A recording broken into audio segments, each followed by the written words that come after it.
was the process? You mentioned earlier 2 years in the making itong film. Ito. Thank you. So the question is for our CEO and President, Ms. Rosel, Miss Natalie, no? Kailangan ba ganito kaganda at kagagwapo ang cast natin? How are you able to pull off this casting coup? Paano nga ba, Natalie? Alam mo, sa totoo lang, mahirap i-achieve. Mahirap talaga i-achieve na magkaroon ng napakagaling cast at saka nag-cross sa different generations. Diba? Mane, bata pa si Mane, 5 years. When you started, you were singing on top of the dining table in the house of my mom. Okay, pero natutuwa ako kasi syempre from the heart, pinili namin itong mga artista. Syempre basing from the expertise nila. Diba? So, at saka yung, saan ba sila bagay? Sino bang babagay dito sa character? So, yun talagang unang-una naming criteria. Kung sino talaga babagay dito sa character nito. At magagampanan na napaka on point sa characters nila. I don't think really else to add. It took us one year to put this cast together, but all the effort was worth it to bring all these people to the big screen. How about the directors, and I know this po yung writing team natin, all female. Ano, I wonder ano yung naging motivation sa pagpili ng directors natin, tsaka in the creatives, I mean. Well, of course, the number one criteria is, mahilig horror fan ka ba? So yan ang number one. And the rest is JP Abelera can answer that. JP, where are you, JP? The head of our content? Yan, JP. JP, makatakas siya eh. Thank you. Sobrang kami natutuwa kasi na-acknowledge yung contribution ng creative team. So, nahirapan talaga kami kasi when we started developing Shake, Rattle, and Roll, sabi ni Ms. Rosel, JP, meron akong isang requirement sa'yo. Dapat gandahan mo to at makapasok siya sa MMFF. Yan. So, nag-isip talaga kami, no, kasama ko sila Noreen Capili, sina Onay, sina Malengina, tapos yung mga concept brainstormers pa kami. And isip namin agad, what will take this big, no? Sila Onay kasi, ano na yan, writers na namin dati si Onay, Northern Lights, tapos marami pang nagsulat na movies na horror din si Onay, like Punerarya ng SRR. Si Noreen naman, work also on Shake, Rattle, and Roll Extreme, sa Manay-Gina, nako, lahat ng mga horror ng legal dati, siya talaga nagsulat niyan. So, yung expertise sila as writers, and also I would like to acknowledge we have another writer, si Alex Castor, na isa ring magaling na writer sa television. So, lahat sila mahilig sa horror, so we mined their expertise, ginamit namin lahat ng mga nabasa nilang libro, narinig nilang kwento, to create a story that will span from 1775 to 2050. So, yun po yung ginamit namin. And as for the directors po, hinanap talaga namin the best directors who can tell the story. Sinong magaling sa supernatural horror? Si Shugo Primo yun. Sinong magaling sa slasher film? Si Joey De Guzman yun. Sinong magaling sa survival horror? Si Ian Lorenos yun. So, we made sure na yung combination ng writers and directors would be the perfect match also to the great cast that we have for this movie. Ayun po, thank you. Grabe naman yung JP. Ang husay magpaliwanag. Totoo din naman talaga. Expert in tatlong sa genre na magaling sila. Miss Natalie, you're good or you have more? Okay, I'd like to give the microphone now to the entertainment editor. Gusto ko nang marinig ang cast. Can I get mabilis ang bati nila? Kasi it's almost Christmas Day na malapit na ipalabas. Let's start off with, siyempre, pwede bang at least dito sa part na to they get to hold the mic and makabati sa lahat. Starting off with, of course, Sheko Apostol. Sheko, please. Oo, bati ka, pasalamat. Bilisan lang. I wanna hear, gusto namin marinig yung boses nyo live eh. Good afternoon po, my name is Sheko Apostol. Tayo, upo ka na. Sige, go. Good afternoon po, ako po si Sheko Apostol. Kamusta po kayo? Malapit na. Episode ano ka? Yun na lang sabihin mo, greet and then the episode 3 po. Episode 3 si Sheko. Oh my God. The gorgeous Sasa girl. Hello! Hello sa lahat ng mga naka. Yes. Wala akong sasabihin controversial. Sorry. Thank you, Sasa. Anong episode ka sa ulit? Episode 2. Episode 2. And of course, Dylan Iturralde. Hello po, maraming salamat po sa pagpunta dito. And excited na po ako. Kasama po ako sa episode 2 ng Shake, Rattle and Roll, Evil Origins. Thank you. And of course, the beautiful lady beside, please. Thank you. Ayan, good afternoon everyone. I'm Frida Bautista. Thank you for being here. I will be playing Kali sa ating episode 2. And congratulations sa buong cast and team ng Shake, Rattle and Roll. Thank you for having me. Karina, pasabog daw yung role mo rito. Oh, salamat. Abangan. I know. I don't have to tell them exactly. And of course, another beautiful Althea Blan. Hello everyone. I'm Althea Blan. Thank you po sa pagbibigay ng time na pumunta po kayo dito. At abangan po natin ang Shake, Rattle and Roll. Yeah. Let's rock and roll. Sa episode 2 po ako and my character name is Pia. Thank you. At ang pinakabata sa bunch, Arlene Mulak. Arlene Mulak po, thank you for having me. Episode 1 po ako. Okay, and beside Miss Aileen is...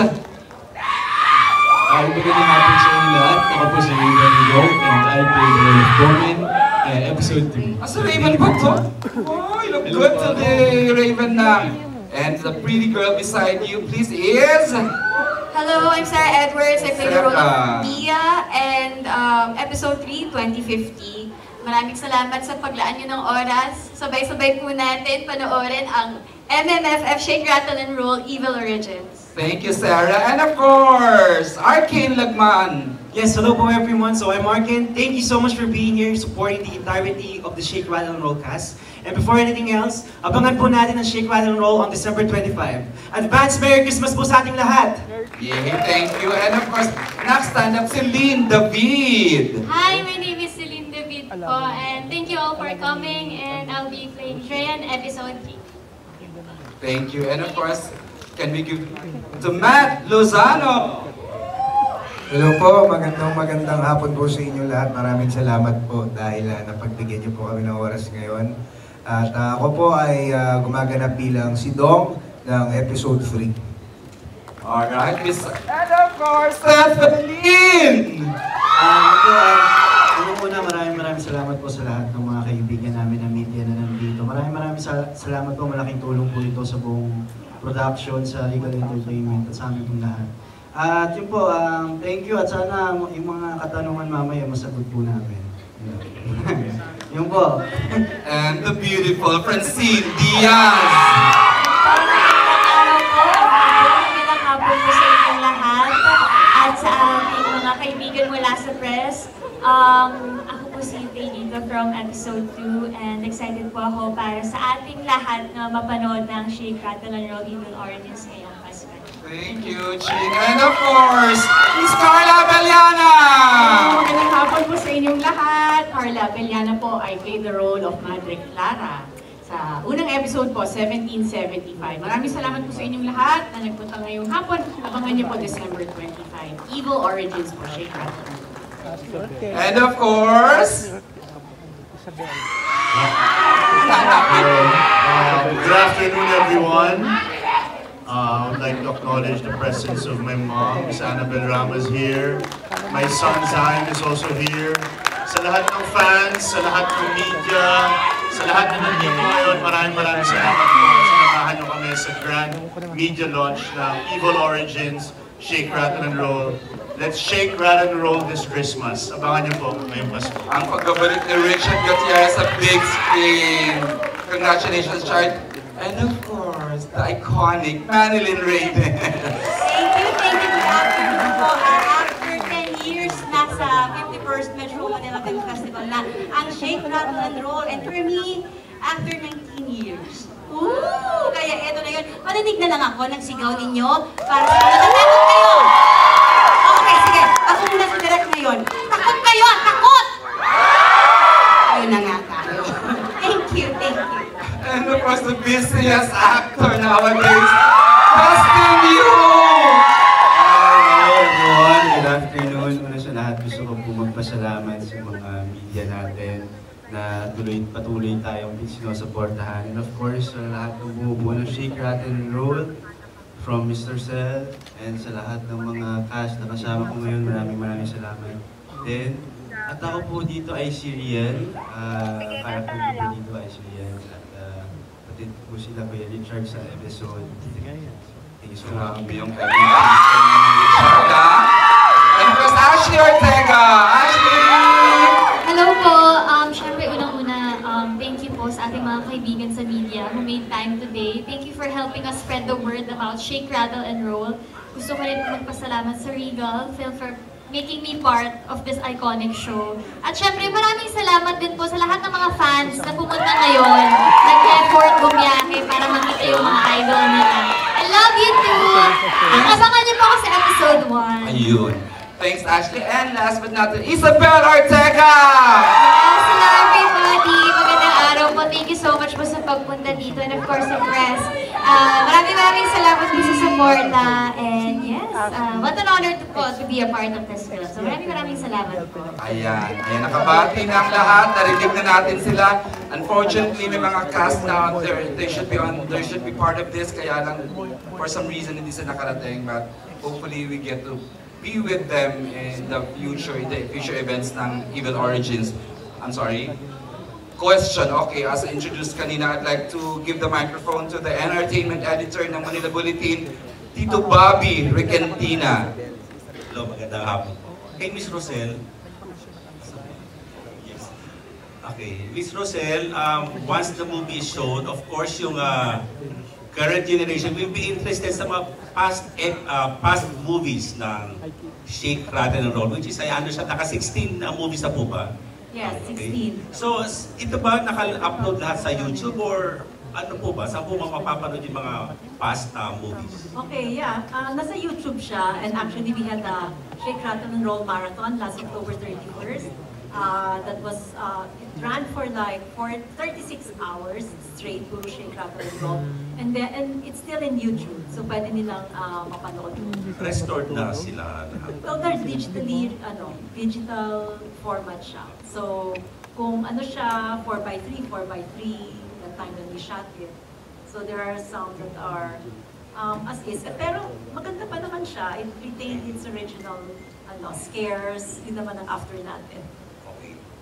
Thank you. And then last question sa cast. I want to ask yung mga nakaupo sa harap. So,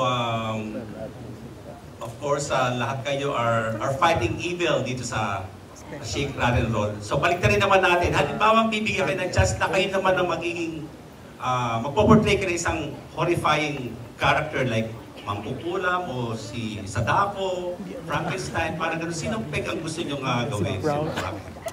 The question is addressed to, would you like to identify? Sa harap yung mga. Okay, sige, we'll give the priority sa mga nasa front row daw. Siguro with Isabel muna, please, na. The question, yung character na horrifying na gusto nyo. Aside from what you portrayed here, any other characters na interesting na para gawin mo, Isabel?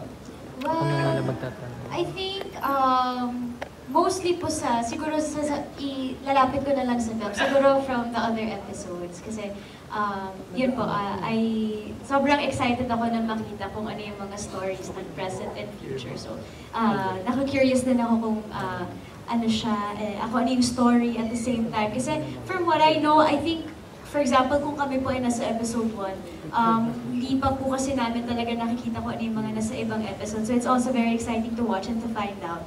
And yeah, siguro yun din po. Curious din po ako if, what if mapasali rin or makita rin natin yung next coming episodes. Alright. Ashley, please. Ako po, siguro gusto kong ma-experience maging Sadako. Kasi pupunta ka sa set, di ka na kailangan make-upan ng talagang diba? Yung wala kang make-up, tapos wala kang lines na i-memorize kasi body movement lang yung kailangan mong gawin. Kainis ka. Yes! Gusto ko pong ma-experience yun. Okay. Dustin! Paano okay nga yung kay Ashley? Ito racket? Racket lang? Kumaga lang sa set? Hindi, kidding aside, nakapag-zombie na kasi ako sa last Shake, Rattle, and Roll po eh. So siguro ngayon, siguro aswang. Aswang naman. Kasi sa eksena namin, curious ako kung paano yung, paano nila nilalaro. Slayer ka rito, di ba? Aswang eh.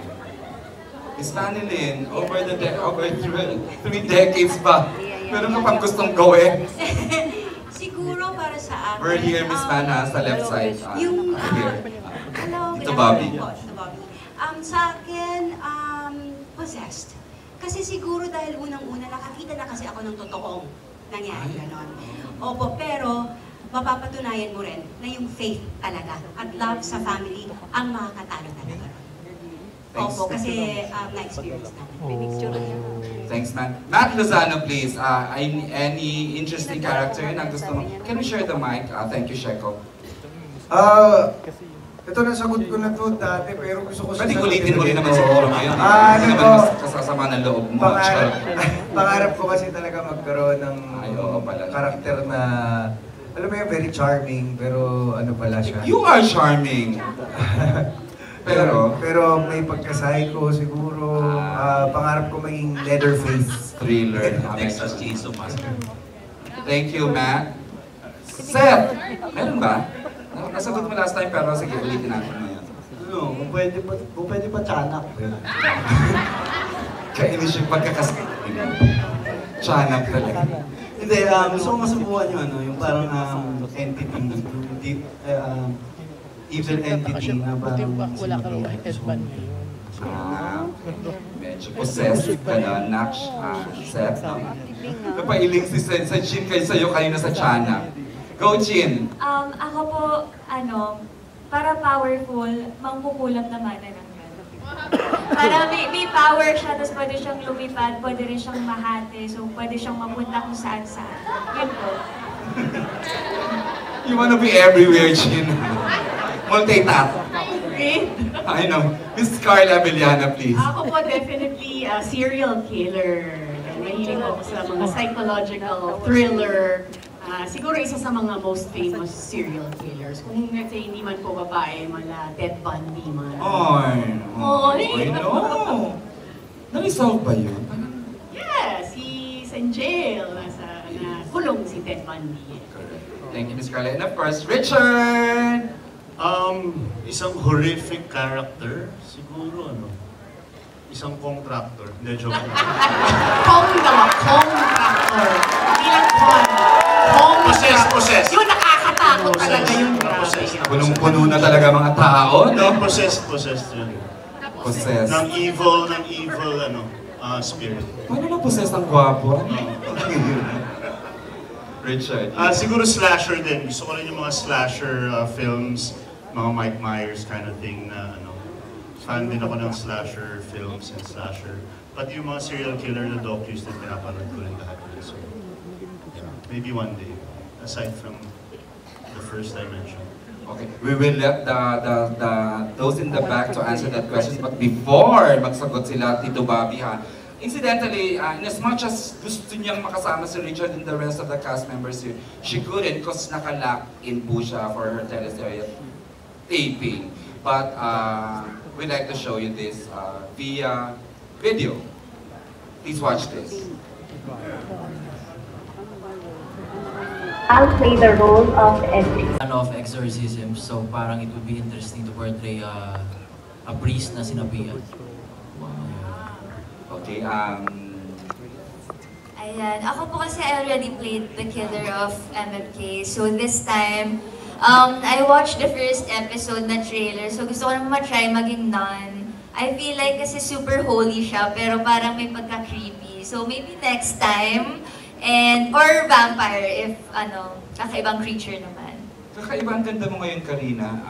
Sobra. Bloom na gusto yung patang yun, Happy to see you, Karina. Thank you. And of course, Althea. Fan po ako ng horror. Tsaka ang dami ko na rin pong nagawang horror like Manananggal, ang mga aswang at kung ano-ano pa yan. Pero gusto ko po yung character dito ni Miss Carla as Possessed. Yung may Same special episode kayo, Miss skills. Carla? No, episode 2 po. Ba't alam mo? Because nakita mo sa Sa trailer. trailer. And fan din po ako ng mga psycho killer. Yeah. Alright, thank you, Althea. Thank you Miss po. A, Miss Eileen. Tagal ko nakapag-isip. Sabi ni Manilyn, ikaw, sinong gusto mong maging? Sabi ko, di ba? Hindi, pero alam mo, naisip ko, The Shining, Jack Nicholson, girl version nun. Pwede, psychotic killer. Wala bang Tagalog? Luma na yun, hanapin niyo. Wala bang medyo Pinoy naman dyan na ano? Na Ay, hindi mangkukulam na. reference? Gawin na natin to.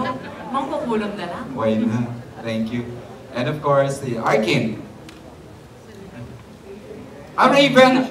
Iba rin ang kagapuhan mo ngayon na, hindi kita nakilala, ha? Mga kapamilya ko yan. First, since yung role ko dito is aswang, na-fulfill ko na isa sa mga dream na gusto ko. Only in Regal Films. Gusto ko, thank you Regal. Gusto ko maging serial killer na mukhang mabait. So yung sa Sige, pa-characterize natin yun sa mga writers soon. And of course, si Sarah po. Sarah Edwards. Yes. So I'm a big fan of horror movies po talaga. And I'd like to explore a lot of roles. Pero yung pinaka-favorite ko po rin siguro is vampires or yung sa Daco parang na-explore ko siya last project, but I'd like to go in deeper with that. Something with a deeper backstory po siguro kung bakit siya naging ganda. May ibang lalim tong si Sarah as a character, as an actress. Thank you po. Alright. This is it, Arkin. So, upon thinking kung ano talaga yung gusto kong ma-experience sa mga roles na ganito, feel ko, same talaga kami ni, or similar, ni Miss Carla and Miss Althea. Kasi mahilig din ako sa mga psychopathic thrillers or psychological thrillers. Kaya yung psychopathic thriller na merong half thriller, tapos half nagpaplano siya, yung ginugulo niya yung mga cast niya o yung mga members sa movie. Alright, thank you Arkin. And si Lynn? Gusto ko po maging parang Annabelle po. Rama? Parang Ano? Mga alakera tayo mo? Ano dahil? Show sa dahil. Parang may the character. Alam mo, hindi niyo pa nakukuha bakit tayo tumatawa. Hindi ko alam kung aware siya. yung Annabelle na doll po. Ayun. Tita, nag-explain na po Annabelle the doll. Hindi na milyonarya. Charot. Ayun. Okay, thank you Tito Bobby. Everyone has answered. Okay, at this point, I'd like to give the microphone. Sige, si Miss Janice. I-rotate ko muna, Miss Janice. I can give the microphone to Alwin Ignacio ng Daily Tribune. At saka Tirada at Keme. Tirada at Keme. Can you enlighten us yung blogspotting show mo sa YouTube, Alwin? Hi, this is Alwin Ignacio. This question is for Carla and for Richard. Carla. Hi, Alwin Ignacio of Tribune and the Kriti Show. Ang number one, you are starting with the 775 horror episode. How does it feel na kayo ang mag-start ng bar ng Shake, Rattle, and Roll now? It's an honor. Siyempre, to start the film, nandun po yung pressure po talaga eh. I believe personally, ang pressure po siguro would be in the first episode and the third, yung mag-wrap up, no? Honor po yan. It's an honor to be part of the first episode, pero very fitting because it's a period episode. Dates back in 1775. So, maganda kasi magsiset na po kami kaagad ng mood. Yung vibe po ng aming episode ng 1775, very, ma-mention po ni Ms. Noreen earlier na wala pong sigawan, wala po gaanong ganon talagang nasa eeriness, sa dilim, sa yung fact po na nasa Beaterio po kami, mga madre po kami, pero napasok po, no, nagpasok po ng isang evil entity. So maganda yon kasi umpisa pa lang po, tatakutin na po namin, pakikilabutin na po namin kayo. For Richard, 50 years in the making yung horror story nung 2050. Can you tell us a little bit of how easy or difficult what is to create that world and create the hero that you will portray in the movie? Yeah, it wasn't easy, of course, making our episode.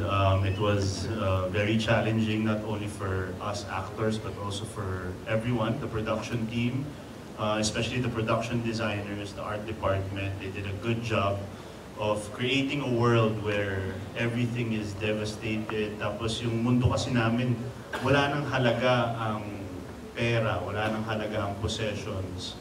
It's all about survival and living every day as if it's your last. So ganun yung tema nung episode 3. And yung episode 3, from the moment na mag-start yung episode namin, all the way to the end, intense, pa-intense ng pa-intense. Like, talagang non-stop. So, yun naman yung pressure sa episode namin. We need to wrap up the film, we need to have a nice climax and everything. So, non-stop yung survival namin dun sa episode 3. What kind of hero is your character? He's the, parang hindi naman talaga siya hero eh. Napilitan lang siya na i-lead yung grupo niya o yung mga mahal niya sa buhay sa ligtas na lugar at parang ano siya, tawag dito, hindi siya yung hero na talagang he's skilled to be a hero. He's survival. Hindi siya pa hero. Parang ano siya, inililigtas lang niya yung sarili niya at yung mga mahal niya sa buhay dito sa mundong punong-puno na ng aswang. Last question for Miss Madeline Reyes. Miss Madeline, you were in the very iconic Shake, Rattle, and Roll 2 na isang buong aswang village. Yes. Ang kinalaban niyo ni Aljon Jimenez. So, paano, ano mas nakakatakot? Yung mga aswang nung Shake, Yung mga Rattle, panahon yun? O tong mga aswang ngayon? Dito kasi ang bibilis na nila eh. Oo, parang sa edad ko, ang bilis na nila. Nakakatakot din. Of course, nakakatakot yung noon. Pero yun kasi puro habulan lang eh. Pero dito parang may lumilipad na eh. Parang nasa taas mo na sila. So hindi ka na lang dito nakatingin. Oo, yun nga, upgraded na sila. Totoo. So, nakakatakot din ito. Yung thought lang kasi na mapaligiran ka ng maraming aswang and you wouldn't know what to do talaga sa totoo yun. Whether yung mga aswang noon or ngayon. So pareho pong nakakatakot. Thank you, Miss Madeline. Thank you. Thanks, Alvin. Before I give the microphone to Miss Tessa Mauricio ng Manila Times, I'd like to ask a few questions, of course, kay Richard.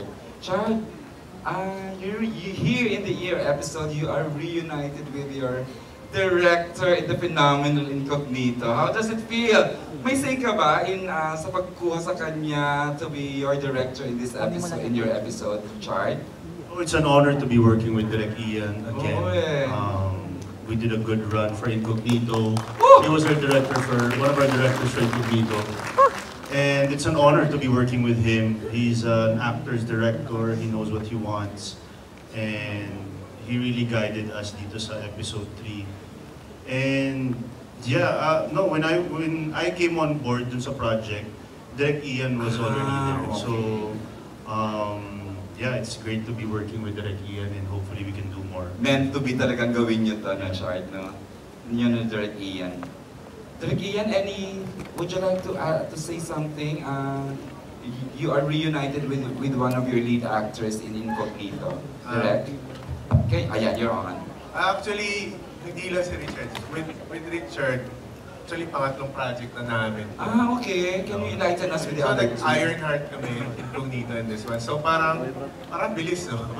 Parang kailan lang kami nakakilala na we just finished the third project.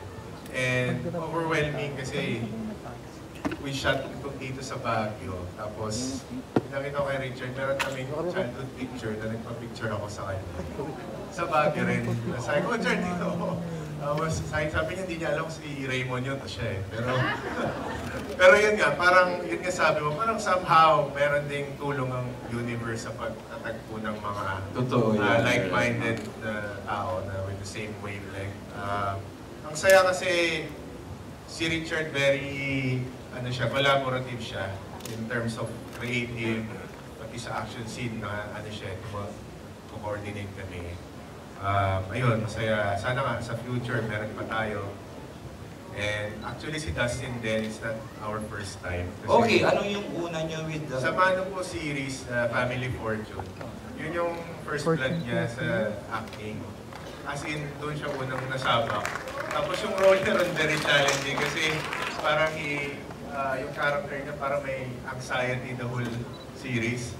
So, ewan mo kung nagka-anxiety siya after yun. Pero I've seen him develop din from that series hanggang sa ngayon, hanggang sa nakaka-overwhelm din marinig ko yung mga fans na nagsisigawan na parang okay, don't start with his career din. So, yun, masaya naman to work with this ko. Tapos yung the rest, masaya rin kasi na-feel ko yung hindi lang pagiging professional nila kundi mag-talk some personal stuff na feeling ko nakatulong rin sa pag-open up nila sa akin dito sa project.